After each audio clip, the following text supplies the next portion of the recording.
আসসালামু আলাইকুম বন্ধুরা, আশা করি সবাই ভালো আছেন। বন্ধুরা, আপনারা হয়তো ইতিমধ্যে সবাই জানেন যে ইরানের একটি তেলবাহী ট্যাঙ্কার যুক্তরাষ্ট্র আটক করেছে।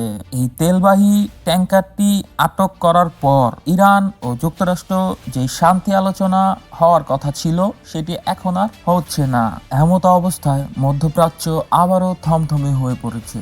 যে কোনো মুহূর্তে যুদ্ধ আবারও শুরু হয়ে যেতে পারে।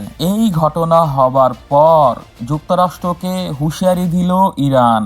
যুক্তরাষ্ট্র ইরান নতুন করে যুদ্ধ আবারও শুরু হতে যাচ্ছে। এবার ইরান তাদের সব শক্তি প্রয়োগ করে জয় ছিনিয়ে আনবে।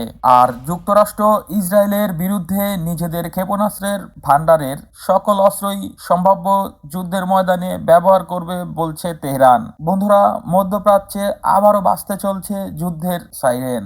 মাত্র 2 সপ্তাহের ব্যবধানে পুরো হিসাব পাল্টে দিয়েছে ইরান। একদিকে যুদ্ধবিরতি, অন্যদিকে গোপনে ভয়ঙ্কর প্রস্তুতি নিচ্ছে। তেহরানের এই নতুন চাল নতুন সংঘাতের ইঙ্গিতের কথাই বলছে। বন্ধুরা, যে ইরানকে দুর্বল বলে দাবি করেছিলেন মার্কিন প্রেসিডেন্ট ডোনাল্ড ট্রাম্প, সেই ইরান এখন শত শত নতুন ব্যালিস্টিক মিসাইল নিয়ে মাঠে নামতে প্রস্তুত। যুদ্ধবিরতির মাত্র 2 সপ্তাহ যেতে না যেতেই ইরান যেভাবে তাদের সামরিক শক্তি পুনর্গঠন করছে তা নিয়ে আন্তর্জাতিক মহলে নতুন করে আলোচনা শুরু হয়েছে।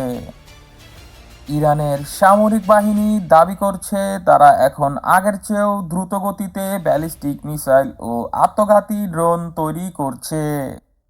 ইরানের আইআরজিসি অ্যারোস্পেস ফোর্সের কমান্ডার মাজিদ মুসা জানিয়েছেন, সাম্প্রতিক সংঘাতের অভিজ্ঞতা কাজে লাগিয়ে তারা আরও উন্নত প্রযুক্তিতে অস্ত্র তৈরি করছে।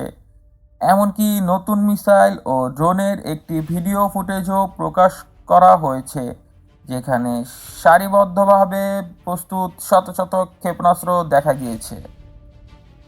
ইরানের পররাষ্ট্রমন্ত্রী আব্বাস আরাকুচি আরও কড়া ভাষায় বার্তা দিয়েছেন।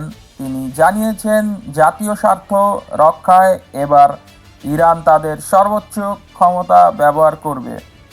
বিশ্লেষকদের মতে এই বক্তব্য সরাসরি যুক্তরাষ্ট্র ও ইসরায়েলের উদ্দেশ্যই দেওয়া। এত দ্রুত ইরান কিভাবে শক্তিশালী হয়ে উঠল তা নিয়ে পশ্চিমাদের মাথা ব্যথার কারণ হয়ে দাঁড়িয়েছে।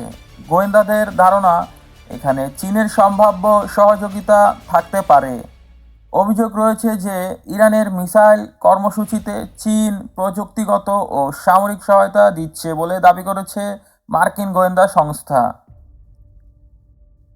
অন্যদিকে ইসরায়েলি সামরিক সূত্র বলছে, বর্তমানে যুদ্ধবিরতির খুবই নাজুক অবস্থা রয়েছে এবং যে কোনো সময় তা ভেঙে যেতে পারে। এমন পরিস্থিতিতে যুক্তরাষ্ট্র ও ইসরায়েল নতুন করে ইরানের ওপর হামলার পরিকল্পনা করছে বলে খবর পাওয়া যাচ্ছে। বিশেষ করে ইরানের জ্বালানি অবকাঠামোকে লক্ষ্যবস্ত্র বানানোর সম্ভাবনা রয়েছে। অন্যদিকে বিশ্লেষকদের মতে ধারণা, ইরান এখন শুধু প্রতিরক্ষা নয়, বরং ডিটারেন্স স্ট্র্যাটেজি বা ভয় দেখিয়ে প্রতিপক্ষকে ঠেকানোর কৌশল নিচ্ছে। সরাসরি যুদ্ধ না করেও নিজেদের শক্তি প্রদর্শনের মাধ্যমে প্রতিপক্ষকে চাপ রাখাই তাদের লক্ষ্য। তবে বাস্তবতা হলো, এই পরিস্থিতি যে কোনো সময় বড় সংঘাতে রূপ নিতে পারে, কারণ দুই পক্ষই এখন প্রস্তুত। বন্ধুরা, আশা করি নতুন ভিডিও আসা পর্যন্ত আমাদের সাথে থাকবেন। আমাদের নতুন পেজটি সাবস্ক্রাইব করুন এবং লাইক করুন। ধন্যবাদ।